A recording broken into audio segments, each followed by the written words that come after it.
How are you? I am good. How are you doing? I'm okay. I'm okay. Am I coming through? Yeah. Yeah? Did we do it? We made it? Yeah. You made it. Welcome. Yay. You're not getting sick of me yet, are you? Are you getting sick of me? Never. Uh, Come on. are you sure? Oh my God. Do you Oh, know like how amazing you are? oh, that's so Um, nice. I mean, I don't know. There's just like this moment where you kind of like I feel like I say like we, but I mean like I feel like I have to kind of acknowledge that the amount of support you give to authors such as myself is pretty, I don't know, it's pretty amazing. And it, the scariest thought would be like, what if that like if we were just doing it by ourselves and trying to convince people, like I feel Yeah. like it would be so scary. Um, and I think I was just having this moment today of just like thinking of like how you're just constantly kind of singing the praises of books that you really like, and that's just like that's so hard to get people to feel that way. So yeah, keeping in the spirit of what we're talking about, like it's like amazing to think that anybody wants to talk about this book. So I don't know why you say that. well, let's talk about it. Okay. Well, before we start talking about it, I do want to ask you a question about Wake Up and Open Hmm. Your Eyes. Because I read the paperback this time around for What Kind of Mother, and Hmm. there's a snippet in the back for Wake Up and Open Your Eyes that's not in the Hmm. Hmm. hardcover. Hmm. So, That was like, what supposed to happened with be that? the beginning. Oh, That was the very that was like the first chapter of Wake Up at that point in wow. the gestation of the book. And in talking, in going through edits, one of the big notes I got was that they wanted more ramp in the first part. They wanted more time to live with Noah and his family and like, getting to know them so that you would empathize for them when, the shit hit the fan. And so I wrote this whole long prelude of them, what, like roller skating, ice skating, and it was like um just a chance to be like with the fam and like, oh, we're like this happy family and like all these, happy things are happening and then things go bad. But we were and when the paperback for What Kind of Mother was going to press, they were like, we want to put a teaser in Yeah. for this, so let's just put the first chapter in. And I was like, okay. And that's what it was at that point. And then later down the road, uh, we were like, this sucks. This is boring. This is kind of the worst. And so we cut it. And then there was this moment of like, oh, well, heck, like that's it. That's in the paperback of What Kind of Mother. So there's this and it like in kind of thinking of it now, it's kind of I kind of think it's cool. It's like it's almost like a Yeah. bonus feature, like a teaser. It's like a trailer Yeah. almost for a book. Yeah. Um it you know not meant it's not an Easter egg, but it's like a teaser. It's like just a little like bonus material for Wake Up that doesn't exist anywhere else. But it is kind of funny to think of like the alternate reality or the alternate version of that book where that would still be in there. Yeah. It would be really, I think it would be different. I think it would be very different. I feel like the whole tone of the book would be different. Yeah, and I don't know if it would be better. I don't know, better or worse, but it would definitely be like, hey, like it would just be, I don't know, it felt more traditional, like standard, like very kind of like, Yeah. and now we're going to get to know these people. And then bad things are going to happen And to then them. bad things are going to happen. Yeah. I feel like you just kind of like cut to the chase. So, so I Yeah. was relieved to cut it, but a part of me is kind of like happy that it exists in some form for those people who want to find it, I think it's neat. whoever they are. Those people. It's funny. I Those are the I only two.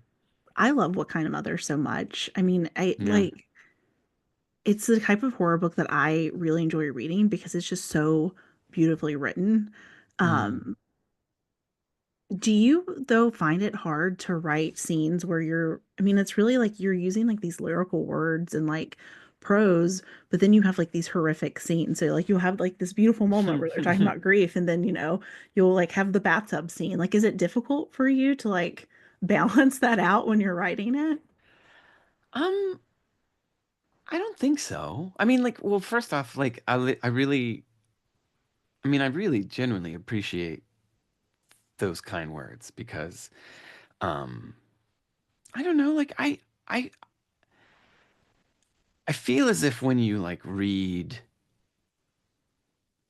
like, I don't know, like, I'm always like, I want to believe that there's like a certain kind of inherent beauty to, grotesque or terrifying things. So, Yeah. I mean, and I think you're maybe suggesting something else where like there's like here's a lyrical beautiful moment and then here's a terrifying grotesque moment like in the bathtub.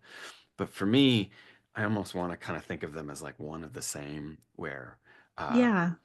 like whatever happens in that bathtub like there is a certain like maybe the lyricism is in there too or so, there's like a certain kind of poetry to um the violence of it or the kind of like the grotesquerie of it.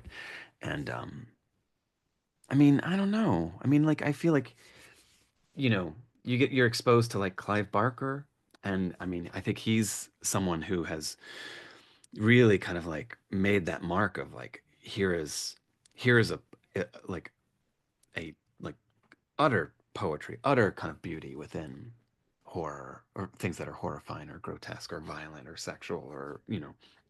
And to me, even like reading Titus Andronicus by Shakespeare or Macbeth or like like I just remember as a kid reading Shakespeare, these like really kind of like violent plays, Yeah. but it's all words, it's all like it's not like you're seeing these things happen, but he's like speaking to the violence and speaking to like baking people in pies or like cutting off their tongues or hands and you know, but doing it in just such a lyrical, poetic way that like I remember just being kind of like in awe of the poetry that he found within violence or finding it's not violent poetry, but like like a certain kind of like Yeah. um so I mean I'm just trying to copy that and doing it like down here, but No. like aspiring to up there. I agree with you. I think they go hand in hand, and I think that that's what makes it so enjoyable to read because I mean, I this is going to sound negative when I say it, and I don't mean it this way, but I think that that's Mhm. sometimes why readers who just read pure genre fiction like can struggle with books like What Kind of Mother is because they're expecting like a really straightforward, just scary story.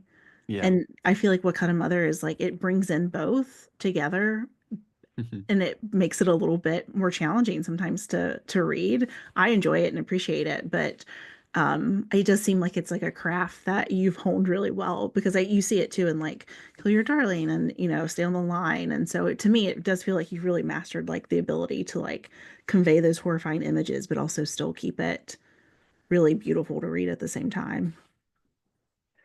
um that's amazing. I mean that's phenomenal. Like I don't know what to say other than like thank you because Of course. it's just so funny how like of course I'm like looking and reading the reactions to What Kind of Mother and Kill Your Darling gets a pass at the moment because not many people are reading it and same with Stay on the Line. Like they have smaller reaches and therefore like the people who are like it's almost like they're still like up here because they haven't like reached out further than the people who want to find it, like who want to read it. Yeah. But every so often, like I mean, like both with Wake Up and Open Your Eyes, and definitely with What Kind of Mother, like there's like a it's funny because like it's a certain kind of like it the book is kind of positing itself as one thing, and it it kind of, I don't know, it's not that it defies that, but it kind of shifts into its this other thing, and I think that really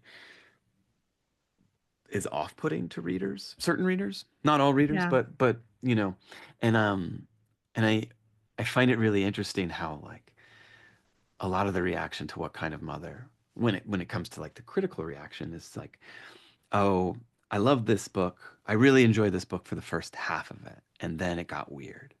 And it's like I can see when I lose people because it's the same kind of response. Uh, and again, not for everybody, but just like certain readers who, like when the book kind of goes beyond its comfort zone into like new readers or readers who uh, aren't expecting that or don't want that. Like, Yeah. I feel like the this book, and it was a kind of conscious decision on my part, so I'm kind of reaping my own whirlwind here, but like just that idea of it starts meet cute. It's like, ooh, it's a little mystery, small town, like, who done it, why done it, what done it. And then it just like turns into something else. And I think like on an innate level, uh, some readers just reject that. Like that's not what they want. And therefore the book is kind of steering them away from, I guess, a certain comfort zone. And they reject it. They're like, no, I don't like that. Yeah. So, which is, that is like it it's by design that the book turns and changes and evolves into something else. Um, but I didn't think people would be like, no. it was it's so funny, like just like nope. People I don't. think I think that you like I see the same reactions though to like a Stephen Graham Jones book or Hmm. even maybe sometimes like Nat's books where it's just like I think it turns in a way people aren't expecting and I think Yeah. it's difficult for them, but it's Did, unfortunate because it's so like you said, like that's what you want it to do. That's what you should want it to do as a reader is to go that way. I mean, I guess it just depends on like how far you take it and like how much you as the reader kind of trust the writer. Um, I mean, just because you brought those two up, like I think Nat grounds any turn he takes, he grounds the characters with such a kind of deep sense of empathy that you're majoritively speaking, I think a lot of readers are willing to go with him because he spends all that time laying down groundwork. And Stephen, I mean, I don't know. I feel like he's just making such audacious choices Yeah. to begin with that like, I mean, I don't know if this is the greatest example, but like just because it's the last book of his I read, like I Was a Teenage Slasher, I was just like guffaw, like just kind of like my jaw kind of dropped when I was like, oh my God, this is the premise of this book and he's doing it. And like how Yeah. how audacious is that? Um, when I understood like what he was doing, I was like, oh my God. I like literally made a verbal sound because I was just like, wow, that's like really impressive. I just felt it was like audacious. I don't know. Like I just admire it because it's such a like he really went there. It almost feels meta when you're reading it, like Yeah. especially I guess knowing Steven too. It's like, oh, okay. Yeah. You mentioned trusting, like readers trusting the author. Do you trust the reader when you're writing, especially for a book like What Kind of Mother, where you do kind of turn from where it starts? Yeah, that's actually a real That's a tough one. And maybe, I mean, I have never been asked that question. And I don't know if I have I definitely don't have a pat answer. Okay. So I have to think out loud. Um, uh, I mean, should I trust the reader? It probably depends on the reader, honestly. Yeah. I mean, this whole time I'm like trying to like say, hey, take my hand. I'm gonna lead you through this story. So like, I mean, it would stand to reason that I would have to like, if I am asking for trust, I have to give a certain level of trust. Like that's the trust fall exercise, right? Like Yeah. we have to like lean into each other. Um, and how selfish am I that like all I've been thinking about is like uh how the reader feels about me, but I never have I ever asked like what I think of the reader? Like that's a really rich question. Um, I don't know if I do, which is Okay. terrible to admit. Um, but that's like, I mean, like, I guess it depends on the book too. Like, Yeah. um, sometimes it's about like actually, and like, I mean, I would almost say that like something like Wake Up and Open Your Eyes is a bit antagonistic to the reader for better or for worse. Um, I, I think like something like Kill Your Darling and Stay on the Line, um, like those, I trust the reader. Yeah. Like I'm putting, and I think by extension, at least half of this book of what kind of mother I feel like has trust. I'm putting I'm like putting my faith into the reader to kind of go with me, follow along. Yeah. And I think those are specifically the Henry sections. Um, it's not so much that I don't think that have trust for the Maddie sections, but I feel like in a weird way the the agenda is a little bit different. Yeah. I don't think anyone should trust anything. Those sections, maybe. I don't know.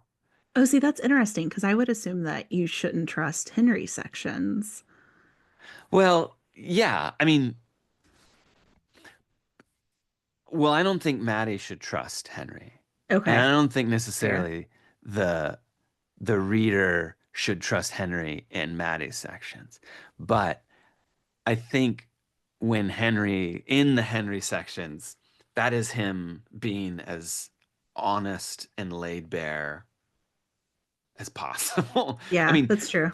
I wrote those things like the kind of uh okay, this is my mission statement and writing the Henry pieces was this is Henry's chance to kind of speak his mind, to tell the story of Skylar to Skylar, audience of one, all the chips are on the table, like all the cards are down, like whatever what you know, like that it's like this is his chance to kind of get it all out there.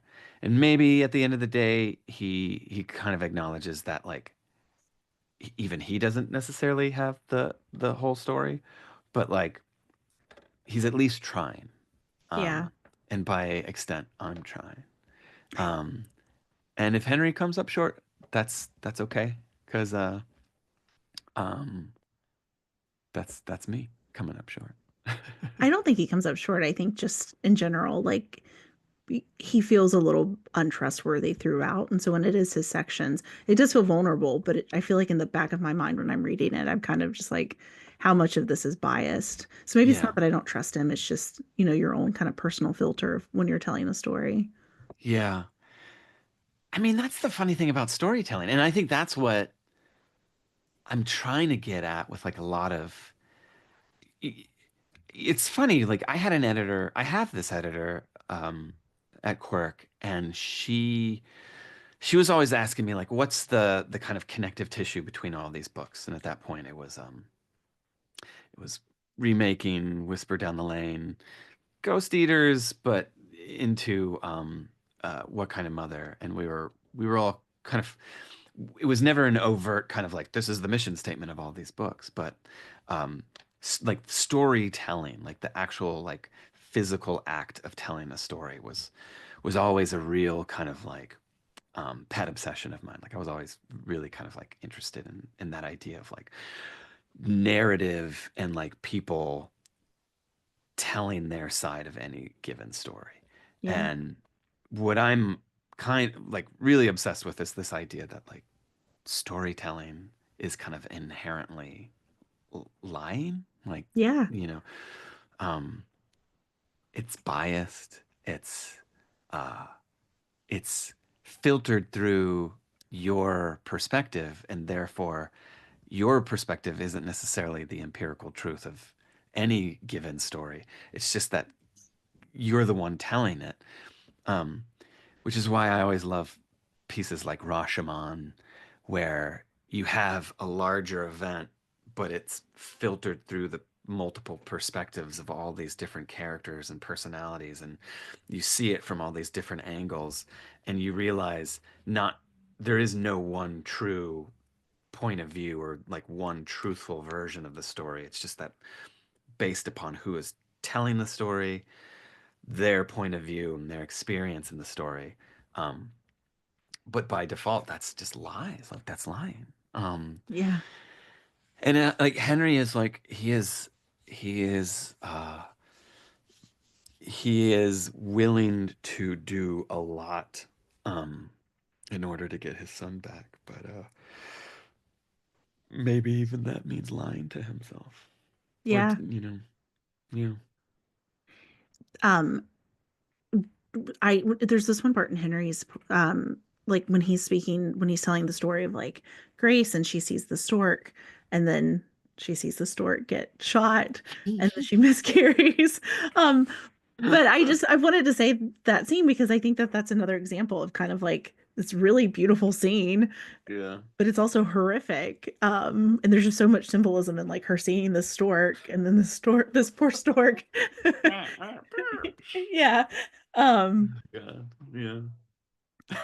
yeah, that um, I was reading a lot of the Grimm fairy tales, Grimm brothers, and I was just there's like there is a story that they have about a stork. I think there might be even a few, but it yeah, it's just like signs and portents with that Henry section. Like everything is a like wrapped up in a fable, which again, like those are lies. Like that's like, yeah. fairy tales and, they just get layered up until they become a pearl. But like those original versions of those stories are so gruesome and They're brutal. dark. Yeah. Um, so I grew up in North Carolina. I know Yeah. you're from Virginia. Yeah. The scenery in this book, it just, I mean, it feels like reading about your own home. Yeah. But it also feels like though that scenery, you know, the duck blind, the river, they really feel like they're their own characters within the book. Hmm. Is that, did you mean for it to be that way? And also, were you, I mean, I guess, do you expect people who aren't from the South to be able to like really resonate with that as much as like we would having seen and kind of grew up in that kind of I mean, environment? it's so funny how like there was a lot of kind of a common refrain would always be like, I never heard of a duck blind before. I didn't know what a duck Really? blind was, and I had to look up what a duck blind was. And that was like a pleasant, like kind of surprise. And I mean, why would anyone know about a duck blind if you haven't been around them? Um, I grew up, well, like the Piankatank River, um, the duck blind, like I'm trying to think of like what else is in that book. The creeks, like that's all my childhood. Like I made a decision to write about things that if they weren't actual real places, that they were kind of based or inspired by places that I lived around or grew up around, and it gave it a more uh, personal, like it just kind of rooted me emotionally to the story in a way that felt really fresh. Yeah. Because like after coming off of Ghost Eaters, which I felt was a kind of an evolution, like an artistic kind of creative evolution for me. Like I felt like I really pushed forward with that one. And that made me really nervous about what kind of mother, because I always have this kind of neuroses in my head of like if there's like a little smidge of headway or like success or like something that feels like, oh, this is good, then my immediate kind of response is, oh, then I'm gonna fuck it up. Like I'm gonna like like if I do this, then the next thing I do is gonna be awful. So like I was really scared of what kind of mother not hitting its mark or achieving something because I felt good about ghost eaters. So like I was really neurotic about what kind of mother. Um, and to help with that, help kind of like push that out of my system, I decided like I want to write about something that feels real and genuine and like, like there are like certain things in it that are personal and kind of historical to me that like, no one would really know about or pick up on. But yeah, like I have like, I mean, I had a, I mean, I just remember moments of like going out to that duck blind as a teen with like a girl and like kissing under the stars and like just like how magical like that felt of like this like moment where like you're out in the middle of nature and like there's water below and the sky above and like all the skies and like you're just sharing that with someone who you have feelings for and it just and like you're not you're like you're floating like Yeah. we were on the roof of this duck blind and like how scary but like how I don't know like it just felt like we were flying and I don't know I just remember that and like so like telling the story of Henry had its certain kind of roots uh in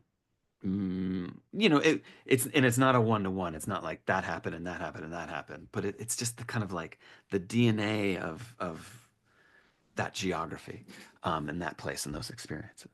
So uh, whether a Yankee knows what that feels like, I mean, hopefully they do now. But I hope they do. I don't know how they couldn't.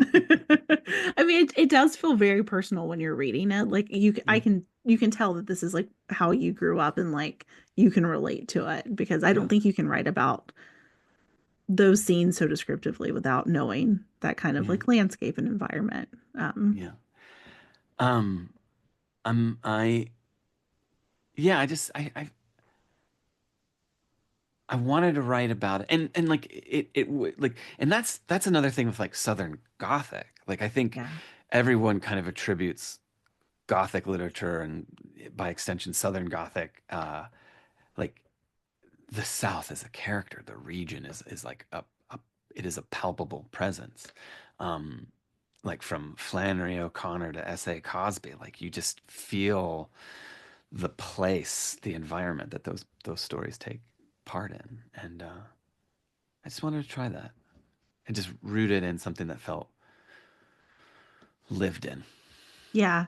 It reminded me a lot of like Michael McDowell's writing when I read it Wow. both Wow. times. I was like, okay, this is this is spot on. I mean, he's the king of that, right? Like Yeah. he's the supernatural Southern Gothic guy. And I was is it Blackwater or Backwater? Blackwater. Blackwater. Blackwater, yeah. I read those books um in the writing and I was just like, whoa, this is all six of them. God, there were six of those They're novels. long too when you Yeah. put them together.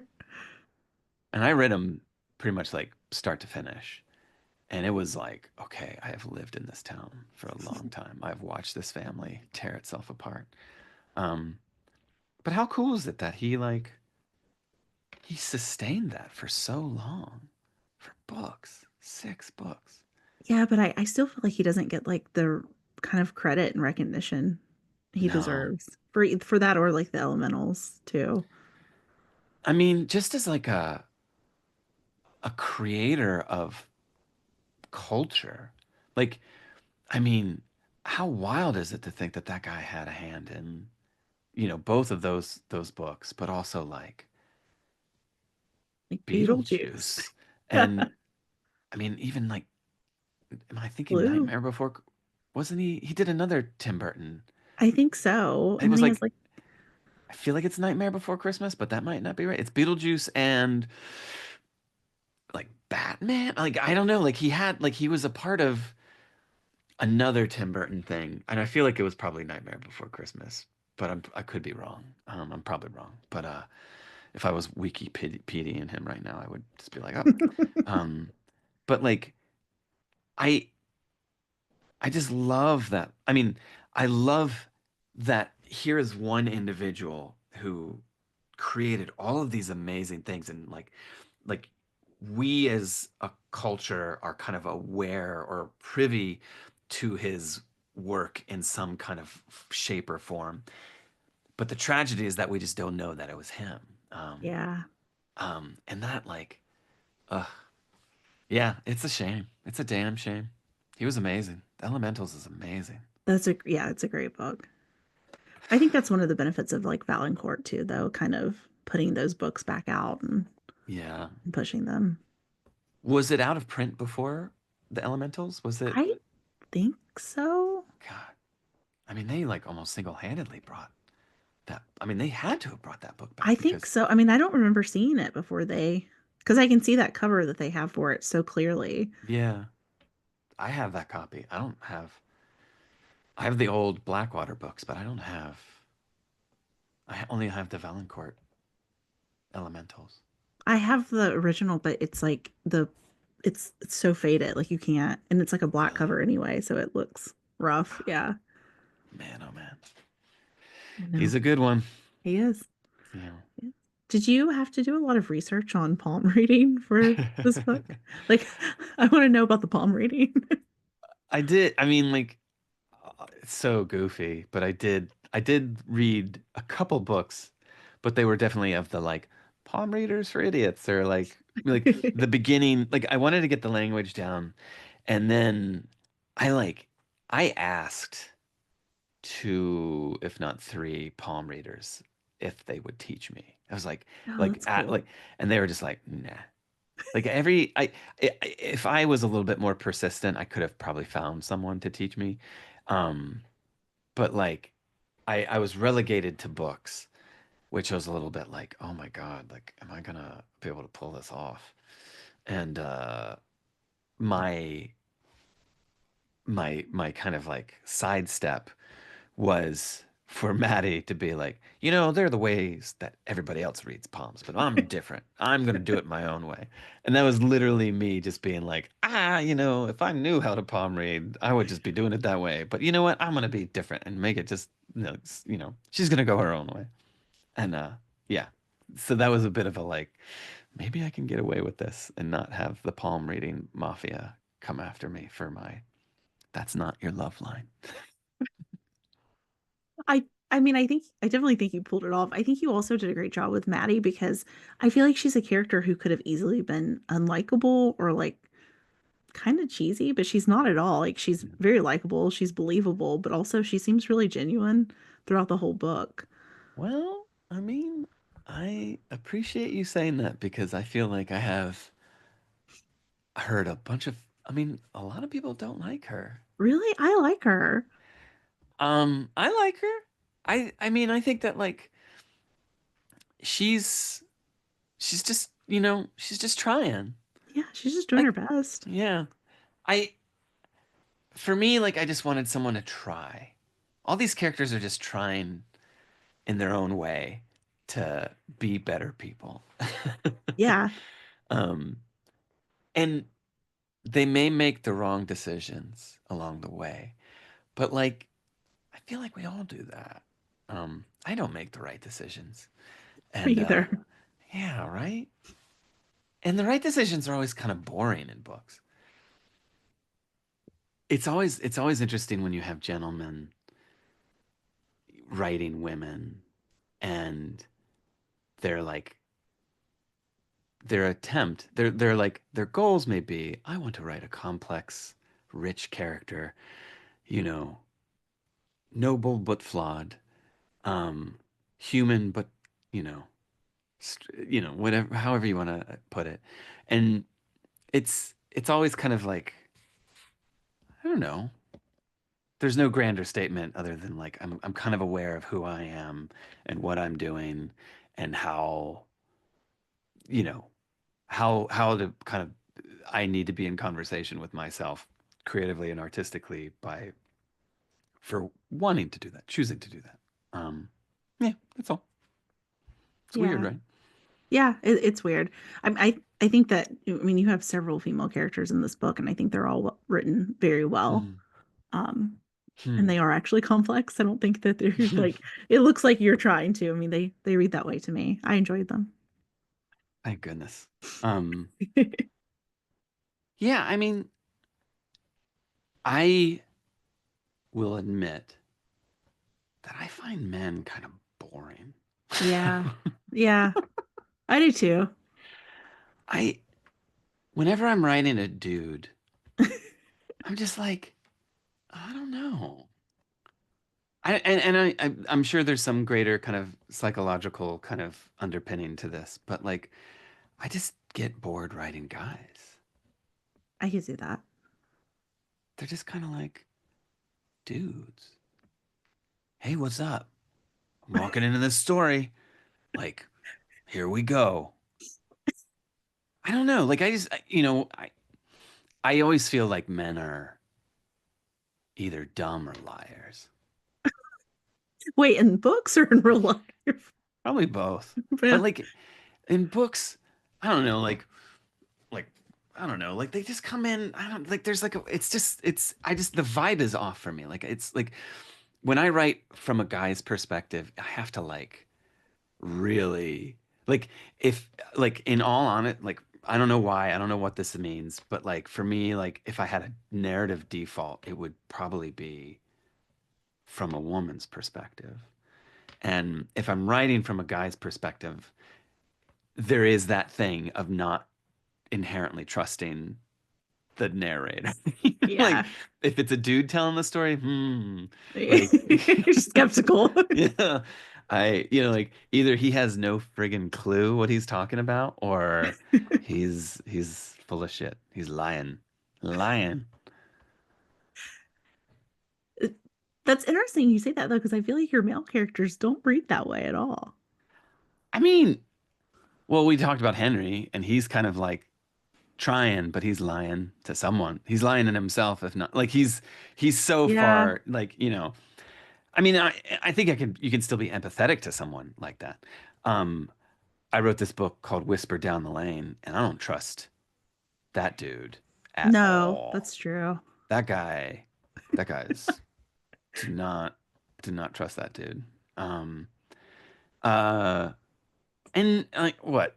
Wake up and open your eyes. Like that's no trust. That's just like you're such a dipshit, Noah. Yeah. I feel Um, like everyone in that book though is like, a dipshit. yeah. Yeah, yeah, Yeah. yeah. Um, maybe the only one that I think kind of goes against this is Kill Your Darling. Like, Yeah. but he's even him. You can't trust him. He's like No. the whole point is that you can't trust him. He is like the unreliable. But I feel like he's so obvious about not being reliable. Mm-hmm. Like he's not, I feel like you're not trying to hide it. He just comes back around. It's just like he's Yeah. like, yep, yep, I just am what I am. yeah. It's true. See, don't trust dudes. Don't trust That's them. the that's the moral of this book. Just don't trust men Don't trust men. I mean, or children you find in duck blinds. um, I don't know. Now I'm like putting myself through some like mental uh like what is wrong with you? Um I just guy, like, okay, I grew up in a single mother family. I never met my father. There was a stepfather for a period of time who was like not a good person, but that was kind of brief. And like and that was like my kind of first, those were like my primary, like fundamental understanding of men. They're either absent or bad. And so maybe that's it. My pop psychology, my kind of an analytical, my acute analysis of myself is that through the lack of father figures in my childhood, I write them like they're derps. I will try to spin this in a positive to say, I think just based on talking with you and like talking with other authors that write females well, it does seem like there's this connection of either strong mothers or like single mothers or like sisters that Mhm. you grew up with. And so I think that that maybe too informs like your ability to write females in an actual complex and like well way instead of people who may not. Yeah. Um, yeah, I don't know. I don't know. Um, I am learning. I am always trying to learn and trying to Yeah. like, and also trying to pivot and try to like do something different with each book. So, Yeah. uh, who knows? Who knows what's next? We'll see. We will see. Ooh, we Did will you have see. to learn anything about like crabs or sea creatures for Skylar? I mean, that's my childhood. I mean, Yeah. my family are not commercial fishermen by any stretch, but we're crabbers. Um, I'll admit this because it's not a secret, but the coda, the epilogue, um, that was my granddad. Oh, He worked at Shell. He was like a district salesperson. He worked there for years.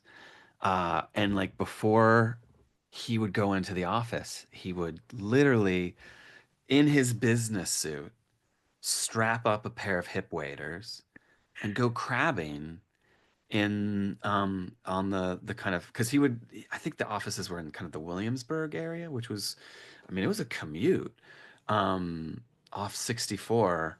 And he would go to the local inlet, like the closest inlet to the office, and crab in his that's business amazing. suit.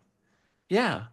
And like the whole thing of like a crab dying in the car, like that was a true story. Like that whole, like other than finding a dead baby, like all the other stuff that happened, like that was like pretty much like all of that was real.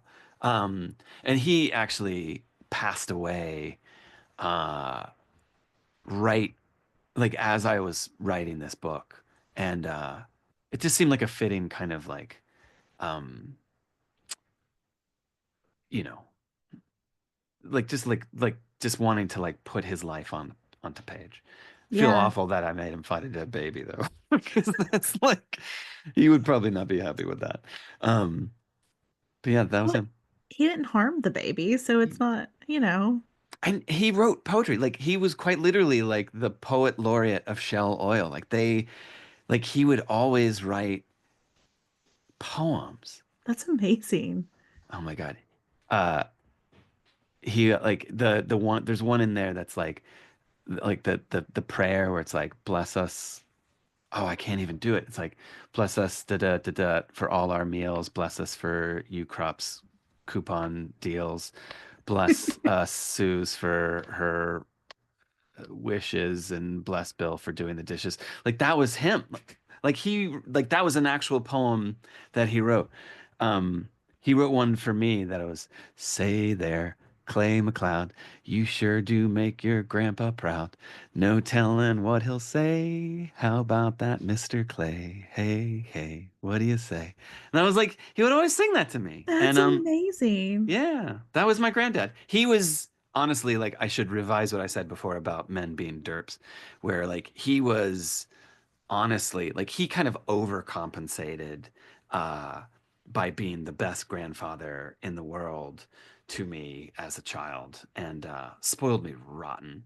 And but like he was this guy. He was just this guy who like had this job that he didn't necessarily love. He always had this kind of like I don't think he had ambitions to be a poet, but he just loved writing poetry. And any occasion he would like try to write a poem, like birthdays, anniversaries, graduations. He would just write like he was like, you know, you could not have a holiday without Granddad like writing a poem. Um, Amazing. but that's all to say that like he was the crabber and he brought crabbing into our lives, and we like you know all summer long. I mean, what is it? Any month that doesn't have the letter R in it is like your crabbing month. Like that's Yeah. you do it. And I mean, bushels upon bushels. We would do the crab traps, we would do chicken necking, we did it all, short of like having the boat and casting nets. We crabbed like motherfuckers. And it was great. It was great.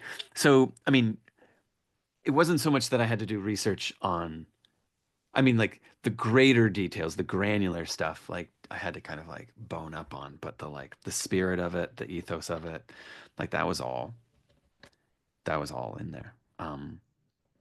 Yeah, we like, and my parents still crab. I was gonna ask, have you gone crabbing Oh yeah, recently? yeah. Um, I don't think I'm gonna be able to pull this up while we're talking, but like, uh, I mean, like I go to my parents' house pretty much for every holiday, for Christmas holidays. And all summer long, like each year, they do a tally of the number of crabs, the number of blue shells they catch. And it's like they like on the fridge, they have like the hull, like the carapace of a blue shell crab that's been eaten and excavated. And like they write they write the date, the year, and the number of crabs they got. So it's like 2016, 700 crabs, That's 20, so cool. and like it goes down. And it's I mean, what's really kind of like eye-opening is that you can see like the years that are like, oh, this was a flush year versus like this year was like dead, like, Yeah. and I there's a trend of things getting worse and Yeah. worse. The I numbers are wonder going down. why. I'm just kidding. I just- I could it mean, could it be climate change, do you think?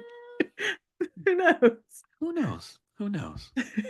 It's a mystery. It's a mystery to us. I don't know why that's happening, I but mean, yeah, well, yeah. so if only we could do something about it. Oh God, yeah. If only. Um, if you had to be a crab, would you want to be a blue shell crab or would you want to be like a horseshoe crab? What kind of crab would you want to be? I mean, blue shells are at least very pissy. They're like Yeah, they're like really kind of like they're sassy. yeah. They're They'll always get like you. coming at they're like no no no no like Yeah. come get me come on like Yeah. um but I do like blue shells. I think I would be a blue shell. I would probably want to be like a hermit crab or something and just like hide, Yeah. like have some kind of defensive measure. Um, I would not want to be a horseshoe crab. No, people are gonna like try to pick you up and like take you home and like Yeah. for like a decoration and you're still in there.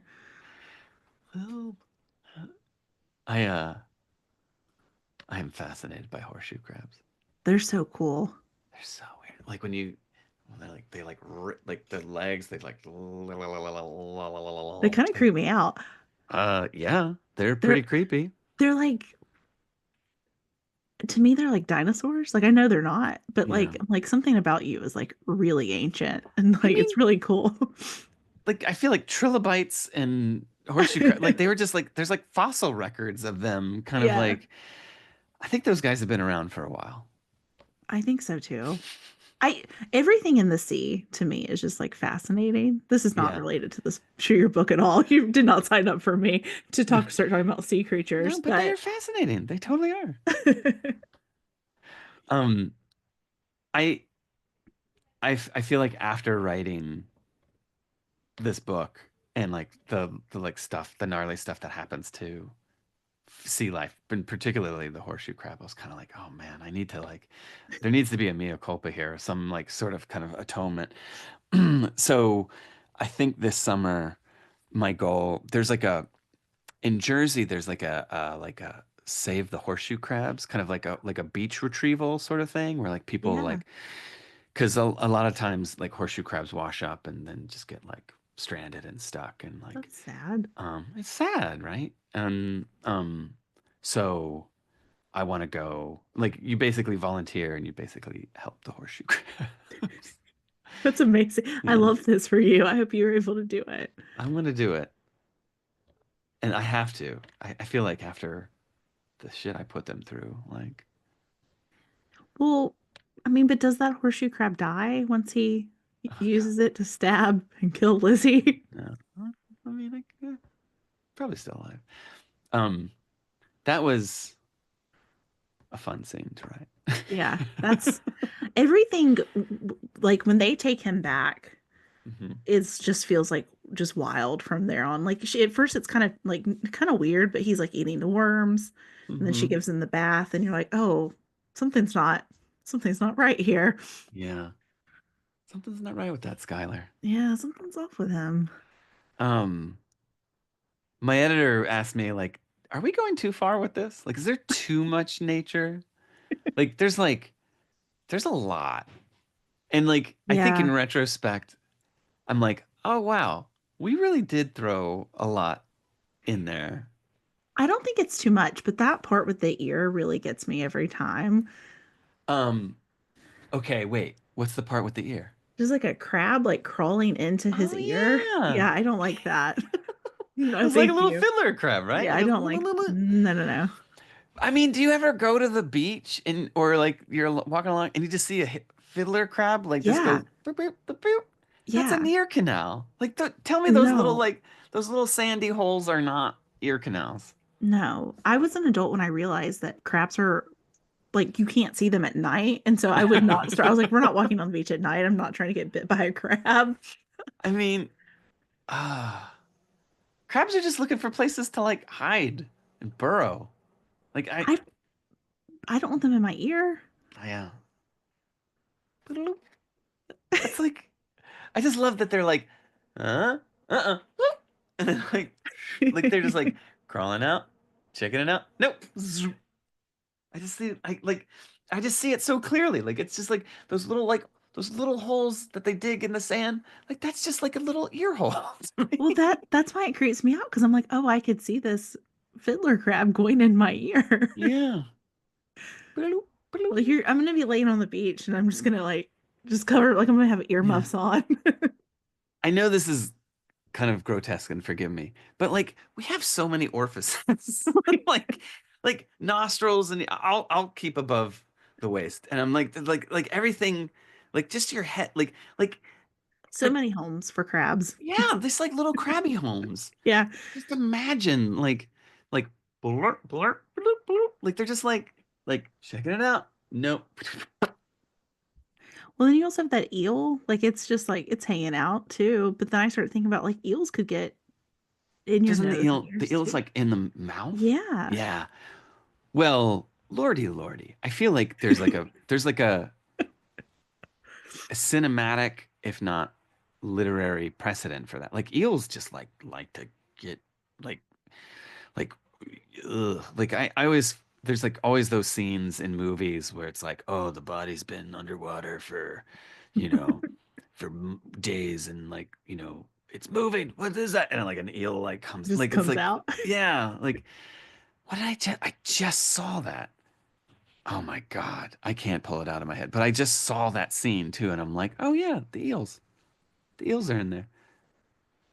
It's like, I he's don't still I moving. He's still alive. it's just an eel, don't worry. Yeah. Um, what was that? Oh my God. I'm not gonna be able to pull it out. Next I, question. Oh, I'm gonna be I like can obsessed with like eel I, scenes. I can see so clearly too this book being a movie or a TV show. So I'm hoping that it gets adapted. Um, Mhm. Nothing. Nothing. Absolutely really? nothing. Zilcheroo. Um, I've had like one or two screenwriters or filmmakers at certain points be like asking about the availability to it. But no one's going to touch this with a 10-foot pole. Why? Because of the child part? No one's ever God bless my reps and like, my film and TV people because they're always like this one's going to be commercial, right? This next one's going to be commercial, right? And like I swear, every step of the way, I'm like, uh-huh, this is the one. This one's totally going to be like, we're going to do it this time, guys.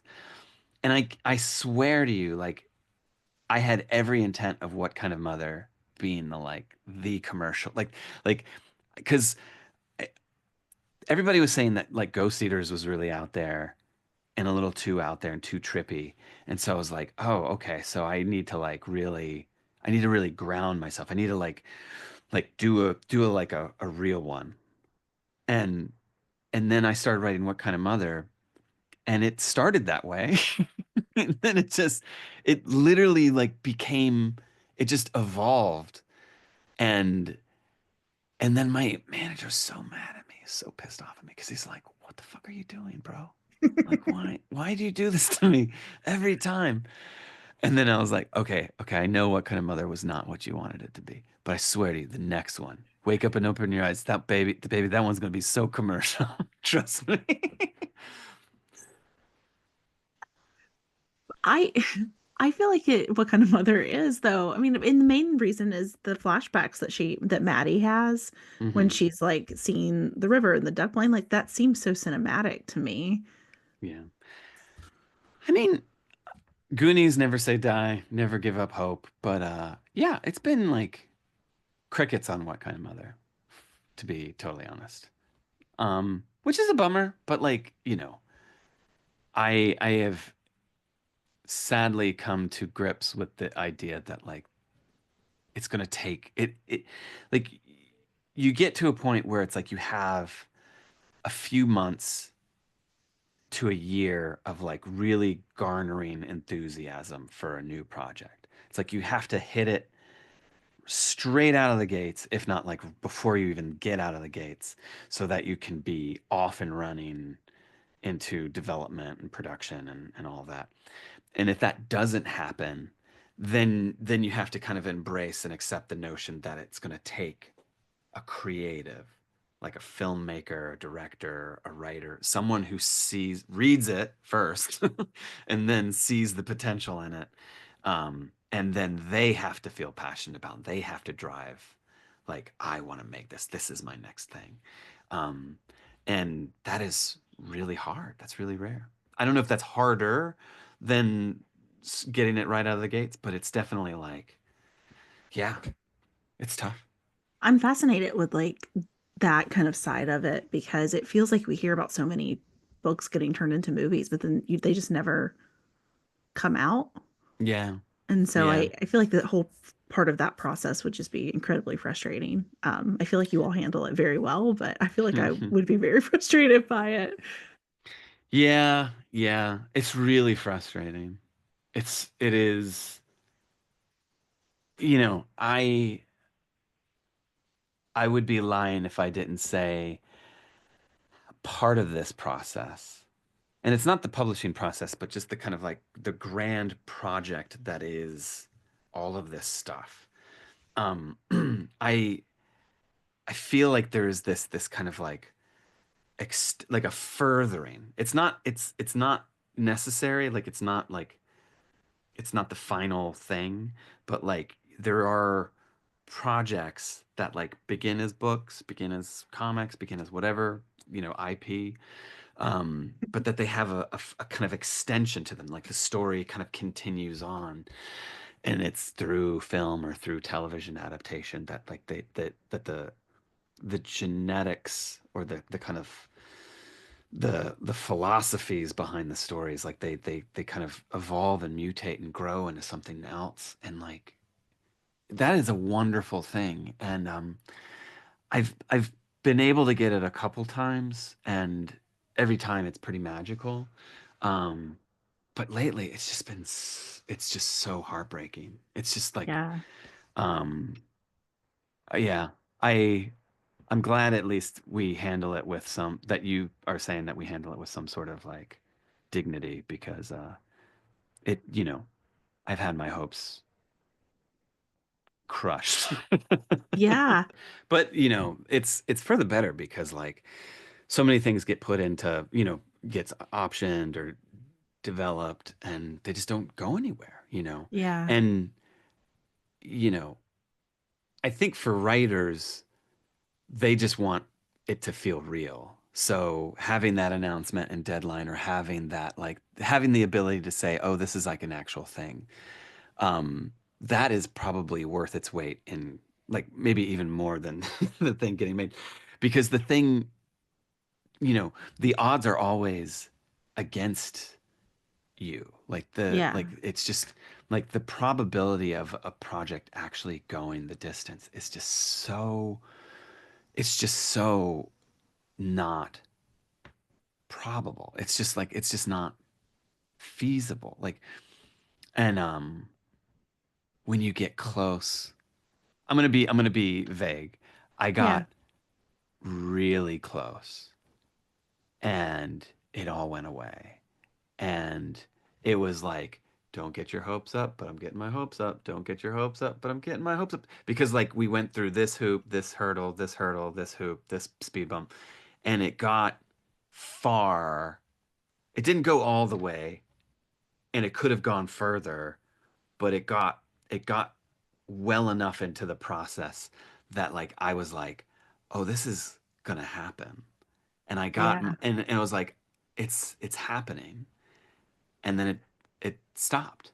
And then there was this moment of like, oh my God, I've been like buoyant, like this feeling has been guiding me for years and now that feeling is gone or the thing behind the feeling is gone and now I have to change the way I feel. um and that's so it's a sad feeling but life goes Yeah. on. Or no other. I You hear about things getting announced and that they're kind of in some process and then they Yeah. kind of like start to go quiet and you don't know if that's like a good thing or a bad thing. It's like once it gets to a like a point where it's been at least made public, it Hmm. looks like publishers to me would put more weight behind it to push the Hmm. book because then like you benefit, but also the publisher does too. And I'm sure there's a part of this that I'm just not aware of, but it Yeah. feels like that doesn't happen. And so I think as a reader, like that's frustrating to watch and see too. Yeah. I mean, I think what is it that if something gets announced and I mean like but that's the thing, even if it's like oh this is on its way, like it's not a done deal. You have to wait until opening night and actually Yeah. see it on the screen to be like okay it's real, it actually happened. um because before then, I mean we're now in this weird cautious culture where like you can make a movie and it can get shelved and Yeah. disappear and that's terrifying. Yeah. um but like back in the day, it would be like they would slap a sticker on the cover and be like, soon to be a major motion picture. And then if you were lucky, your publisher would re-release the book with the movie poster kind of on the cover and, using the poster art. Um, and that's not even a given. Um, No. yeah, it's wild. Yeah, it is. I mean, and I get like not changing the cover if it hasn't like come out yet, but it does seem like they would be like, we're gonna do like a mini marketing push of some sort to kind of, I don't know, benefit off of it. Yeah. I think it's all maybe hoping on synergy, like hoping like someone comes along, like that they're like, oh yeah, this is it's not lightning in a bottle, but it is definitely like Oh, like, yeah, I think nobody knows how to do it. I mean, if there was endless resources, I'm sure every publisher would be like, slap a new cover on that one, Yeah. but I feel like I've been aware of reading books, like finding a used book, like a used copy of a book that like was published 10, 20, 30 years ago. And on the cover, it'll have like soon to be a major motion picture. And you'll be like, this was never turned into a movie. Like this never actually happened. And I think it's just because that happens, that like you have something that um, it doesn't go the distance. Um, Even if it was in the pipeline and a part of the process, and it can all go away. Just like Yeah. it's such a like, oh man. So yeah. Um, which is why I think at this point, for me, it's like there's nothing I want more in this world. I like there are certain kind of like personal benchmarks, and like feature film is definitely the the one on the horizon for me that I'm like most covetous of. Um, and gotten close and it's collapsed. And then it's like, is anyone gonna get this? Other you want to talk about? What a weird book. Oh, I don't think so. I mean, a little bit, but like in a good way. It's great. It's just so funny to like even think about this book now. Like the farther away I get from it, like I'm just kind of like, whoa, what was that? What the heck was I thinking?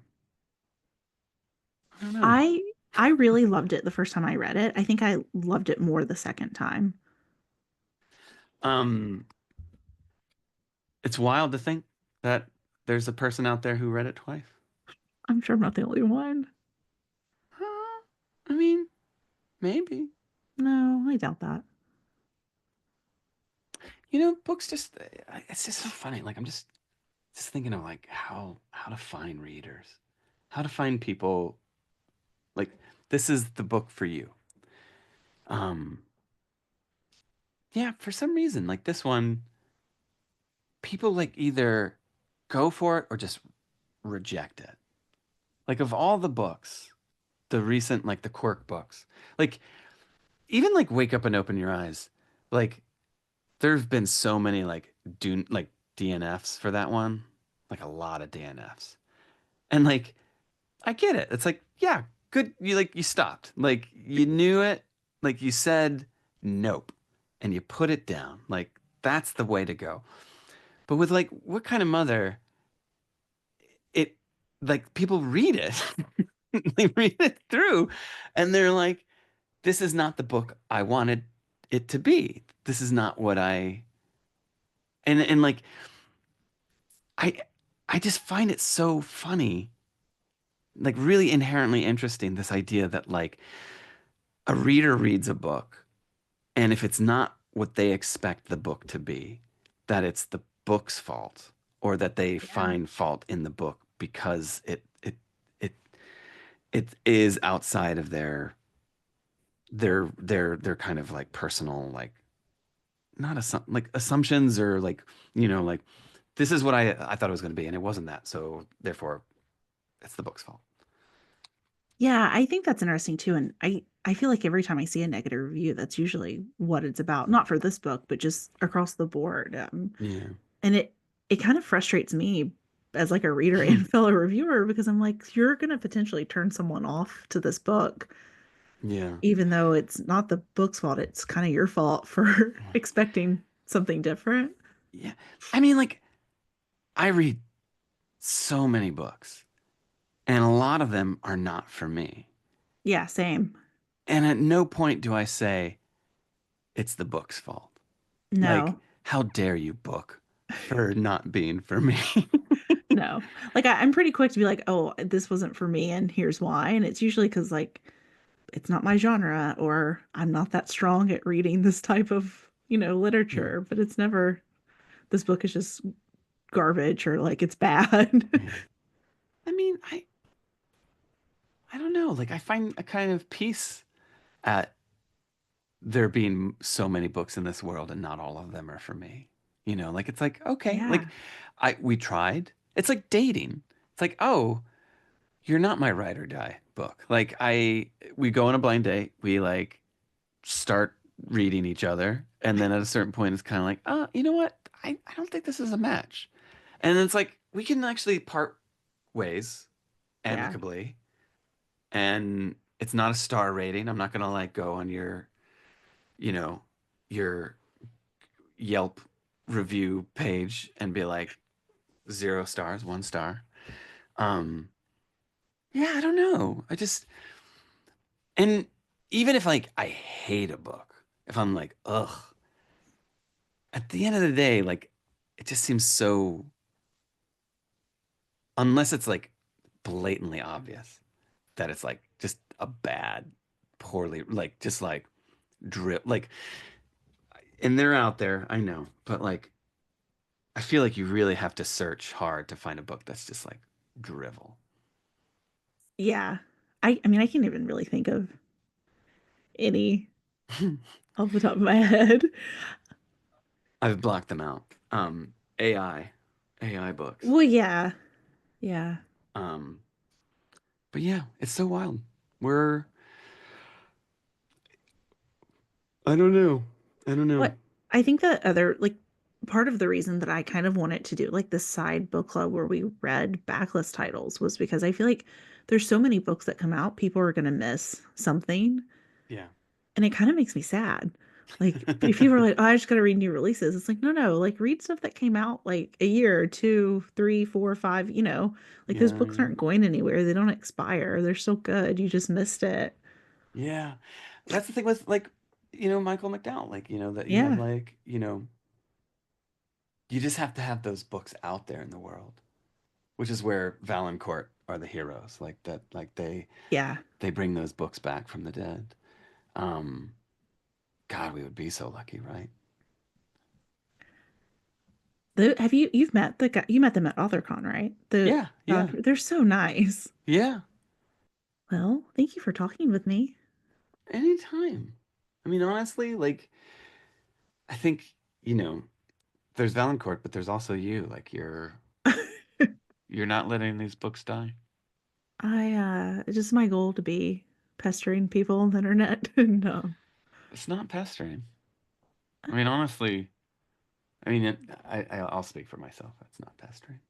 thank you. Um, I feel like we should be so lucky to have somebody who wants other people to read these books of ours. I mean, if I think if we can, like, if you, I feel like we've maybe talked about this before, but I think all of us as reviewers are kind of open to feedback too, of like how we can be more effective. Because sometimes I wonder the same way, like, how do you get books in front of readers in a way that we're not already doing? So, Um, let's keep banging those pots, banging those pans. I Read mean, these do you books. think that like the posting really helps though? Because like from our side, I can't tell. Like, I don't have any data to support it. Yeah. I don't either, but like, I mean, the way I boil it down is there are people who are on my social media, and if I post something, maybe some of them will see whatever it is that I post, and Yeah. then that's that. But then someone else posts about a book that you wrote, and there's like that's a ripple. This is my thinking of it now. It's like ripples where I can be responsible for kind of an initial kind of like dropping a rock in the pond, and that creates its own ripple. But like you need to get other people to ripple out. Like it needs to kind of extend beyond you. And when folks like you, the picture, you're rippling it out another ring or another layer, another concentric circle. Um, and that is reach that I don't have. You know, Yeah. maybe there's overlap in terms of followers on Instagram or whatever, and maybe it's the same people and it's all an echo chamber. But there are people who are going to look to you who wouldn't look to me. There are people who follow you who don't follow me, and they're seeing that ripple that you've created that I didn't. And like that's like at the end of the day, like if convince one person to pick up the book who wouldn't have otherwise because they have no clue who I am, like that's wild, you know? Yeah. Let's see what we're talking about 10 months from now. Yeah. We'll Um, revisit. for me, Incidents Around the House and um, American Rapture were the books that like Hmm. truly, truly just like affected me. Like I love those books. And what I find interesting is like we're talking about like how word of mouth and the kind of rallying of like getting behind these books and like getting them out there and into readers' hands. CJ and Rachel have really tapped into something with their readership, and Yeah. it's like a huge readership. Like I think like there's like a level of devotion there that is like it's awe-inspiring. Thank you for hanging and chatting. I didn't realize when I scheduled this that it was a Friday, so thank you. Mm. We did pizza movie night before, and we watched X-Men 2, and yeah, I snuck away at the just as the movie ended. So Fun. yeah, yeah. Well, Um,